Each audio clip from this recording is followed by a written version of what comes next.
राधे राधे। प्रणाम सभी को।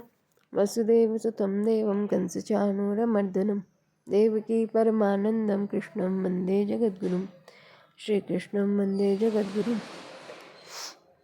कल के वीडियो में श्लोक संख्या 23 तक की चर्चा हो गई थी। अब आगे 24वें श्लोक से। यद्यपि देवताओं की उपासना का फल सीमित और अंत वाला होता है, फिर भी मनुष्य उसमें क्यों उलझ जाते हैं, भगवान में क्यों नहीं लगते? इसका उत्तर आगे के श्लोक में देते हैं। अव्यक्तं व्यक्तिमापन्नं मन्यन्ते भाम बुद्धय परं भावमजानन्तो ममाव्ययमनुत्तमम्। बुद्धिहीन मनुष्य मेरे परम अविनाशी और सर्वश्रेष्ठ भाव को न जानते हुए अव्यक्त मन इंद्रियों पर मुझ सच्चिदानंद घन परमात्मा को मनुष्य की तरह शरीर धारण करने वाला मानते हैं। व्याख्या। अव्यक्तम व्यक्तिमापन्नम ममाव्ययमनुत्तमम्। जो मनुष्य निर्बुद्धि है और जिनकी मेरे में श्रद्धा भक्ति नहीं है, वे अल्प मेधा के कारण अर्थात समझ की कमी के कारण मेरे को साधारण मनुष्य की तरह अव्यक्त से व्यक्त होने वाला अर्थात जन्मने मरने वाला मानते हैं। मेरा जो अविनाशी अव्यय भाव है अर्थात जिससे बढ़कर दूसरा कोई हो ही नहीं सकता और जो देश काल वस्तु व्यक्ति आदि में परिपूर्ण रहता हुआ इन सबसे अतीत सदा एकरूप रहने वाला निर्मल और असंबद्ध है, ऐसे मेरे अविनाशी भाव को वे नहीं जानते और मेरा अवतार लेने का जो तत्व है उसको नहीं जानते। इसलिए वे मेरे को साधारण मनुष्य मानकर मेरी उपासना नहीं करते, प्रत्युत देवताओं की उपासना करते हैं। अबुद्धय। इस पद का यह अर्थ नहीं है कि उनमें बुद्धि का अभाव है, प्रत्युत बुद्धि में विवेक रहते हुए भी अर्थात संसार को उत्पत्ति विनाशशील जानते हुए भी इसे मानते नहीं। यही उनमें बुद्धि रहितपना है, मूढ़ता है। दूसरा भाव यह है कि कामना को कोई रख नहीं सकता, कामना रह नहीं सकती, क्योंकि कामना पहले नहीं थी और कामना पूर्ति के बाद भी कामना नहीं रहेगी। वास्तव में कामना की सत्ता ही नहीं है, फिर भी उसका त्याग नहीं कर सकते। यही अबुद्धिपना है। मेरे स्वरूप को न जानने से वे अन्य देवताओं की उपासना में लग गए और उत्पत्ति विनाशशील पदार्थों की कामना में लग जाने से वे बुद्धिहीन मनुष्य मेरे से विमुख हो गए। यद्यपि वे मेरे से अलग नहीं हो सकते तथा मैं भी उनसे अलग नहीं हो सकता, तथापि कामना के कारण ज्ञान ढक जाने से वे देवताओं की तरफ खिंच जाते हैं। अगर वह मेरे को जान जाते तो फिर केवल मेरा ही भजन करते। पहला, बुद्धिमान मनुष्य वे होते हैं जो भगवान के शरण होते हैं, वे भगवान को ही सर्वोपरि मानते हैं। दूसरा, अल्प मेधा वाले मनुष्य वे होते हैं जो देवताओं के शरण होते हैं, वे देवताओं को अपने से बड़ा मानते हैं, जिससे उनमें थोड़ी नम्रता सरलता रहती है। तीसरा, अबुद्धि वाले मनुष्य वे होते हैं जो भगवान को देवता जैसा भी नहीं मानते, किंतु साधारण मनुष्य जैसा ही मानते हैं। वे अपने को ही सर्वोपरि सबसे बड़ा मानते हैं। यही तीनों में अंतर है। परम भावमजानन्तः।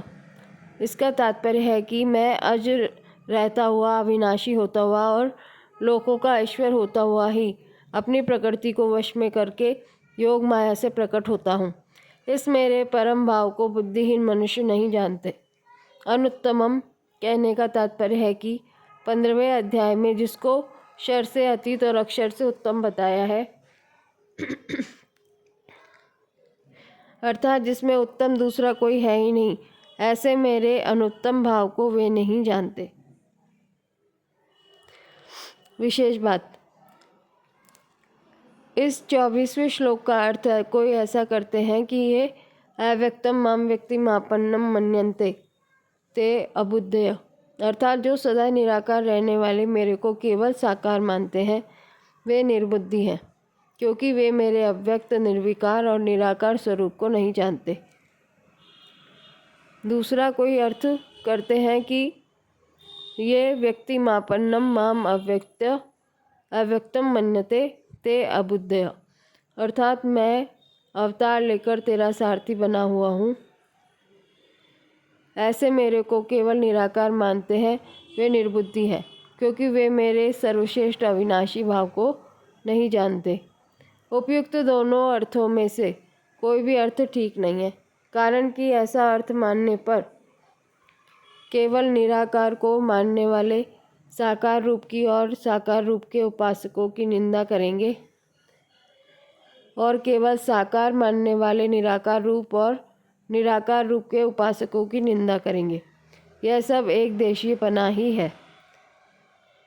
पृथ्वी, जल, तेज आदि जो महाभूत है, जो कि विनाशी और विकारी हैं, वे भी दो दो तरह के होते हैं, स्थूल और सूक्ष्म। जैसे स्थूल रूप से पृथ्वी साकार है और परमाणु रूप से निराकार है। जल, बर्फ, बूंदे, बादल और भाप रूप से साकार है और परमाणु से निराकार है। तेज, अग्नि तत्व काठ और दिया सिलाई में रहता हुआ निराकार है और प्रज्वलित होने से साकार है, इत्यादि। इस तरह से भौतिक सृष्टि के दोनों रूप होते हैं, और दोनों होते हुए भी वास्तव में वह दो नहीं होते। साकार होने पर निराकार में कोई बाधा नहीं लगती और निराकार होने पर साकार में कोई बाधा नहीं लगती। फिर परमात्मा के साकार और निराकार दोनों होने में क्या बाधा है? अर्थात कोई बाधा नहीं। वे साकार भी हैं और निराकार भी हैं, सगुण भी हैं और निर्गुण भी है। गीता साकार, निराकार, सगुण, निर्गुण दोनों को मानती है। 90वें अध्याय के 4थे श्लोक में भगवान ने अपने को अव्यक्त मूर्ति कहा है। 4थे अध्याय के 6ठे श्लोक में भगवान ने कहा है कि मैं अज होता हुआ भी प्रकट होता हूँ, अविनाशी होता हुआ भी अंतर्धान हो जाता हूँ और सबका ईश्वर होता हुआ भी आज्ञा पालक बन जाता हूँ। अतः निराकार होते हुए भी साकार होने में और साकार होते हुए निराकार होने में भगवान में किंचन मात्र भी अंतर नहीं रहता। ऐसे भगवान के स्वरूप को न जानने के कारण लोग उनके विषय में तरह तरह की कल्पनाएं किया करते हैं। परिशिष्ट भाव। भगवान व्यक्त भी हैं, अव्यक्त भी हैं, लौकिक भी हैं, अलौकिक भी हैं। वासुदेवः सर्वम सद सच्चा हम अर्जुना। परंतु बुद्धिहीन मनुष्य भगवान को उन प्राणियों की तरह अव्यक्त से व्यक्त होने वाला अर्थात लौकिक मानते हैं, जिनके लिए भगवान ने कहा है अव्यक्तादीनि भूतानि व्यक्त मध्यानि भारत अव्यक्त निधनान्येव तत्र का परिदेवना। हे भारत, सभी प्राणी जन्म से पहले अप्रकट थे और मरने के बाद अप्रकट हो जाएंगे, केवल बीच में ही प्रकट रूप में दिखते हैं। अतः इसमें शोक करने की बात ही क्या है? भगवान मनुष्यों की तरह अव्यक्त से व्यक्त नहीं होते, प्रत्युत अव्यक्त रहते हुए भी व्यक्त होते हैं और व्यक्त होते हुए भी अव्यक्त रहते हैं। परम भगवान देवताओं की उपासना करने वाले को श्रद्धा भी देते हैं और उनकी उपासना का फल भी देते हैं। यह भगवान का परम अर्थात पक्षपात रहित भाव है। अव्ययम देवता सापेक्ष अविनाशी अमर है, सर्वथा अविनाशी नहीं, परंतु भगवान निरपेक्ष अविनाशी है। उनके समान अविनाशी दूसरा कोई नहीं है और हो भी नहीं सकता।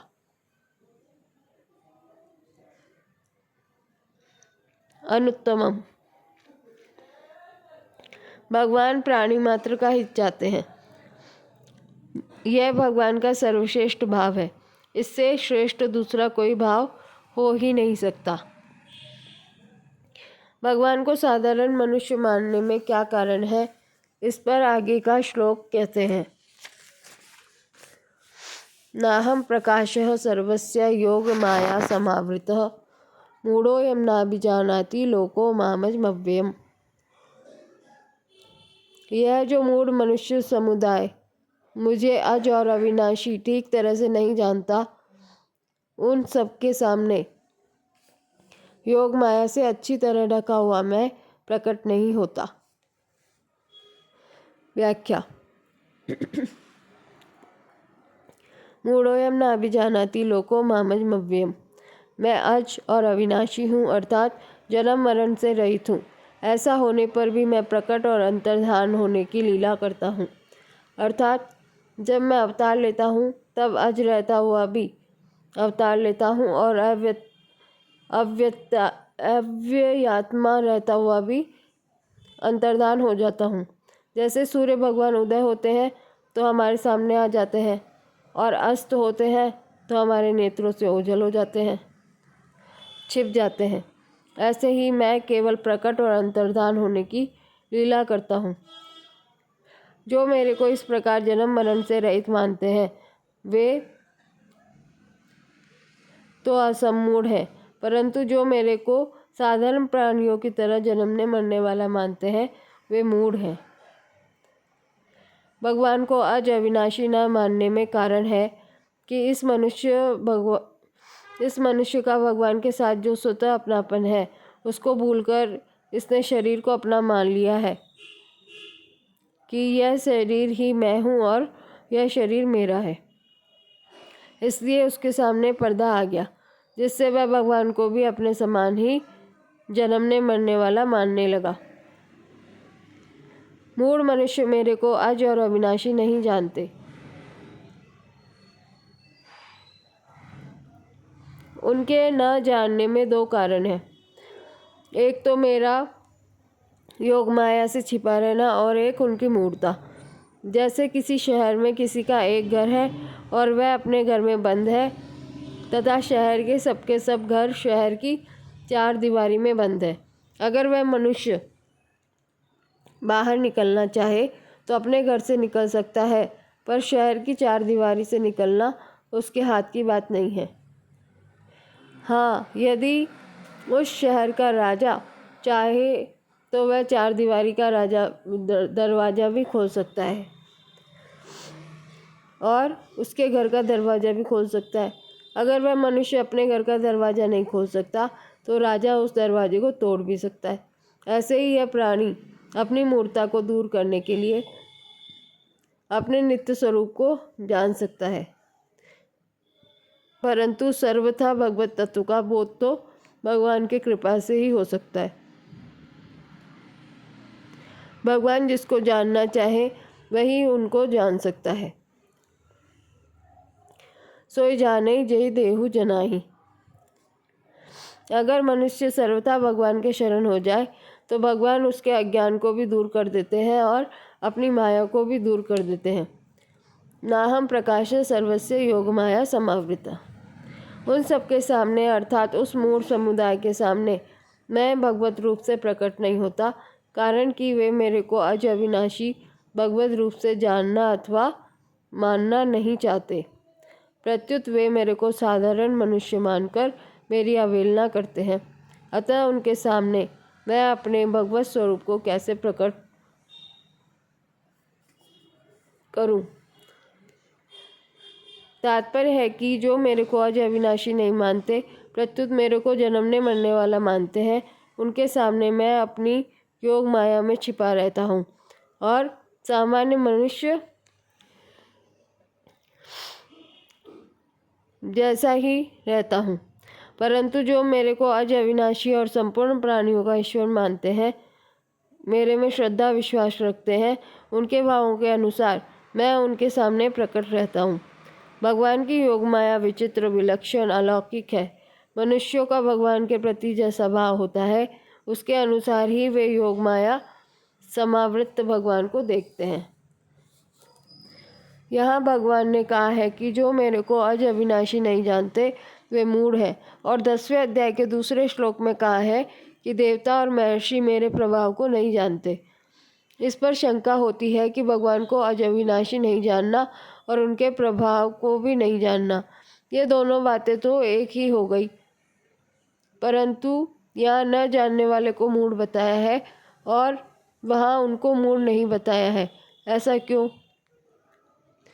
इसका समाधान है कि भगवान के प्रभाव को अर्थात प्रकट होने को न जानना होने को न जानना दोषी नहीं है, क्योंकि वहाँ भगवान ने स्वयं कहा है कि मैं सब तरह से देवताओं और महर्षियों का आदि हूँ। जैसे बालक अपने पिता के जन्म को कैसे देख सकता है, क्योंकि वह उस समय पैदा ही नहीं हुआ था। वह तो पिता से पैदा हुआ है, अतः उसका पिता के जन्म को न जानना दोषी नहीं है।